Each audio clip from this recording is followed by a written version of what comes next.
with the one and only Aaron Kelly at South Box Gym. What's going on, y'all? Today we're going to get a lot out of Mr. Kelly. I mean, from the history of boxing, things that are going on currently in the sport as well as previously. What I know about the history of boxing. You know pretty much everything. A lot of it. And he's gonna definitely explain to us a lot of things knowledge that I'm not even aware of. You know, he's about to give me a lesson in boxing as well as everybody else. You know, we're also gonna talk about his franchise and what he got going on here with the gym and how he's also created a new gym over in the Soho section in New York City. And then we're gonna talk about Brooklyn boxing and boxing in the hall as well. So take it away. What's going on, y'all? I'm Eric Kelly. Some of you know me, some of you don't. Former amateur boxer, never turned professional. National champ 4 times. Ranked #1 in the USA a couple times. You know, had a pretty decent amateur career. Daily News Golden Glove champ twice. Rest in peace to the Daily News Golden Gloves. I really don't understand how you can take a legendary tournament as prominent as the Daily News Golden Gloves. The most celebrated amateur boxing tournament worldwide is the Daily News Golden Gloves. And now it's no more. This is the first year. I'm at the Daily News Golden Gloves. I won the 70 and 71st. So I won it twice. Now, that was in 98, 99. It's 2018, so it should have been near like almost in the hundreds, right? Or close to 100, you know what I'm saying? So I don't understand how you can take a tournament with such legendary moments. You know what I'm saying? Guys like Sharif Robinson, Mark Wheeler, Riddick Bowe, Zab Judah.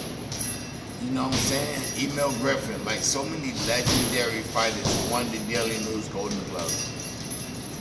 And now the Daily News Golden Glove, like how, like even if they didn't win it, they fought it. You know what I'm saying? So how could it not be here today? I don't understand what's going on with USA Boxing Metro. I don't understand what's going on with the Daily News, where they can't come together and keep this and keep a tournament on this magnitude alive. The Daily News Golden Glove saved a lot of these kids in these streets. And actually, amateur boxing saved a lot of these kids in the street. But now the gyms are few and far in between. You got Atlas Cops and Kids. You got my gym here, South Box Gym. You know, you got you got a few gyms, you know what I'm saying? You got Morris Park Boxing Club, you know, you got John's Gym. You got a few gyms, but back when I came up in the 90s, gyms were everywhere in New York City. Boxing gyms were everywhere. Now you got these other gyms, and these other gyms, Rumble and Shadowbox and Overthrow, more like boutique gyms, to be honest with you. Because what they're doing for the kids, they ain't saving kids off the street. You ever looked and went to one of those gyms and saw some little kids off the street that was from the projects or lived in the projects, you know what I'm saying? That was in there learning how to box or fighting in the Junior Olympics. You ever seen that in those gyms? No. You see models in there. And man, the models got to work out too. I train a lot of them. You know what I'm saying? But I provide something authentic here at South Box Gym. I provide the best of both worlds. I got the models and I got the fighters. This is a fighter gym because deep down they want to be around this demographic. This is something that they've been kept away from their lives. A lot of them grew up in different areas, you know what I mean? So now, but they always heard about it, they saw about it, and the mystique that surrounds a gritty boxing gym. And you know boxing, man. When my models come in this gym, when the celebrities, whoever I train, they come in here and they training amongst champions. They're training amongst champions, amateur champions, professional champions. They're training amongst champions. They're being trained by a champion. I was an amateur champion. You know what I mean? Now you go to these boutique gyms. A lot of these guys in these boutique gyms, the Rumbles, the Shadow Boxers, gyms like that, get mad at me for mentioning your gym all you want. I don't care. They used the trainers. A lot of them used to take my class. some years ago to learn how to throw their jab in their right hand, their left hook. I taught them that. I should get 20% of their pay. You know what I mean? But but I don't understand what's going on right now in New York City today. Gentrification has a lot to do with it. Gentrification has a lot to do with it. Boxing is a poor man's sport. Boxing gyms don't really make no money like that. You know what I'm saying? Boxing gyms don't make money. I'm charging $50 a month here at South Box Gym. And I got people that come here that want to deal on the 50. Like, yo, can I do 40 or can I do this now and this later? Like, nah, like, you know what I'm saying? Well, fuck it, I do it. You know why? Because it keeps you off the street. You know what I'm saying? It keeps them off the street. I got a basketball hoop outside. I had some kids come last summer when I first opened, and they wanted to see what it was. You know what I'm saying? I said, wow, I heard about it, saw it on the news, and they come in, but they ain't have money for the membership. I got a basketball back there behind the desk. Go outside, shoot some hoops. As long as they not running the streets. You know what I'm saying? As long as you know, in a safe haven right here. And I got a lot of kids that don't pay nothing, but I look out. I look out because it keeps them off the street. Those gyms ain't about that. What happened to this? What happened to this? Like I said, gentrification killed boxing. Because gentrification causes the prices to go up, right? And then when the prices go up, the rent goes up.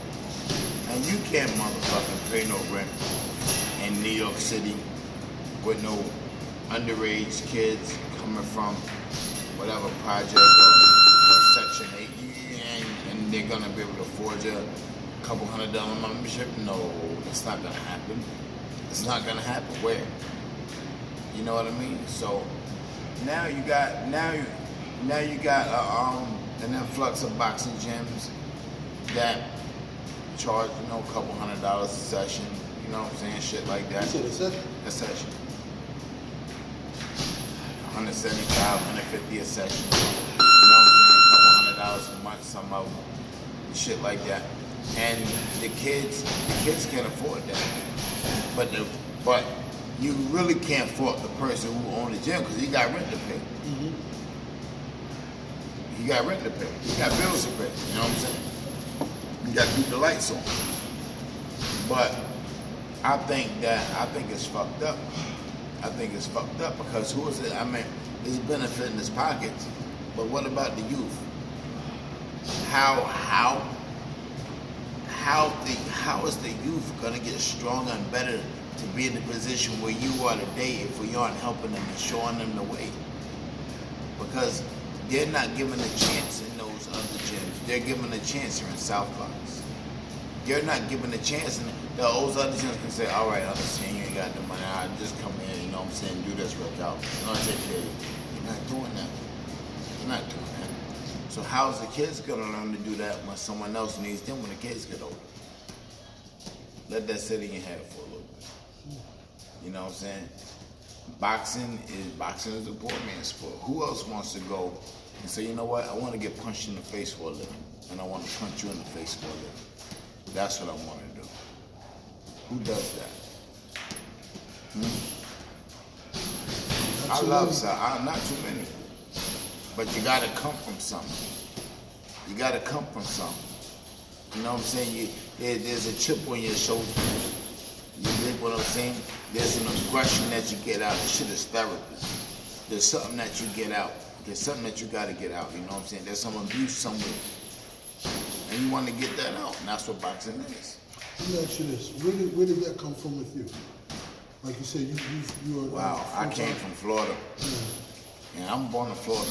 My people know this. I'm from Florida, Titusville, a little city. What up? I'm from Florida. And I moved here as probably like 8, 9 years old. Nah, 7, 8. But I would go back and forth. So originally I came here, I was about 3. Then I stayed for like a year, then I go back to Florida, and I came back when I was probably like 7 years old. And I stayed, and I've been here ever since in New York. And so I'm going back to 87, 88 when I came to New York. the crack epidemic boomed hard in those years. 87, 88, 89, 90, the crack epidemic was rampant. You know what I'm saying? And that's in New York. I came up in. I grew up directly across the street from the park. So every day I used to be in the park playing, having fun in the park. I mean, one time I was in the park on the monkey bars. They started shooting, bow, bow, bow, broad daylight. You know what I'm saying? Everybody ducked, get low. I wasn't hurt or anything. You go outside, you see the crack valves, the little yellow, green, orange crack valves, you know. I thought they was toys. I started playing with them. I'm from Florida. Like, what is this? They're colorful, you know what I'm saying? My dad worked construction. My stepmom worked too. My dad came home from work one day. My stepmom told me what happened about the shooting and stuff outside. My dad said, yo, I gotta get this boy off these streets because he's gonna get killed. How was my dad gonna call my mom back in Florida and say, our son got killed? My mom trusted him to take care of me and provide a better life, not to get me murdered up here. You dig what I'm saying? So he took me to the boxing gym. And in the boxing gym, there were kids with similar stories. You know what I mean? And we needed help. Back then, in Brooklyn, New York, Bed-Stuy Boxing Gym, 275 Marcus Garvey Boulevard is where it all started. Where I won my first championships, where I got in the ring for the first time, where it all started. Under the tutelage of Harry Kidd, George Washington. Harry Kidd, current trainer of that's my. He taught me it all. That's my cousin. You know what I'm saying? Harry Kidd, George Washington. And George Washington, people don't know who George Washington is. Who is George Washington? You tell me. I'm asking you a question. Who is George Washington? I would say let me tell you something. If you're a boxing reporter in fucking New York City and you don't know who George Washington is, you should be shot. A bullet should pierce your fucking flesh. If you in New York City and you don't know who George Washington is, and I'm not saying George Washington like he was in the fucking 1800s, ain't the president. He trained me. George Washington, let me tell you what George Washington did. George Washington gave us Mark Breland from the ground up. From the ground up to the world titles and everything. Olympic gold medalist, 5-time Golden Glove champ, 2-time welterweight champ of the world, amateur world champ, Mark Breland. That's George Washington. Guess what else? Riddick Big Daddy Bo, from the ground up. That's George Washington, Olympic silver medalist, Golden Glove champ, 2-time heavyweight champ of the world. Riddick Big Daddy Bo, that's George Washington. So if you a boxing reporter in New York City, and you and Bo and Mark was champs in the 80s and 90s. So it ain't that far gone. I ain't going back to fucking Muhammad Ali days. No. I'm right here in the 80s and 90s, where our generation was around to witness. You dig what I'm saying? So if you don't know who George Washington is in New York, his fucking street is named after him in Bed-Stuy. So if you don't know who George Washington is in New York, and you in boxing, are you a fucking idiot? Do you know who Mark Breland is? Come on, man. That's how I feel when you ain't know who George Washington was. Well, it's a different person, you know. George Washington was a trainer. But you gotta know who. But you can't be so on the. I'm talking. You can't be so on the surface. You can't be so on the surface. You say, "Wow, this Mark Breland guy was a bad motherfucker. I heard so much about him." Yeah. What's the next question that come to mind? I wonder how he got there. Yes. And George Washington is how he got there. Don't just listen, Mark Breland, that's the man, that's Mark Breland, he was da-da-da. It never dawned in your head to say, wow, I wonder how he got so good. I wouldn't go as Who trained him? I wouldn't go as far as to say that, but I would also go as far as to say, you're absolutely correct, though. I know I'm right. I don't talk unless I'm right. So what you're saying is basically I don't like boxing fighters. Tell us why. They don't know shit in them. No, you don't know who George Washington is. That doesn't mean the person. How you don't know who George? Just because you in New York City. Just because a person doesn't know about the trainer doesn't necessarily mean the person doesn't know about the fight or the sport.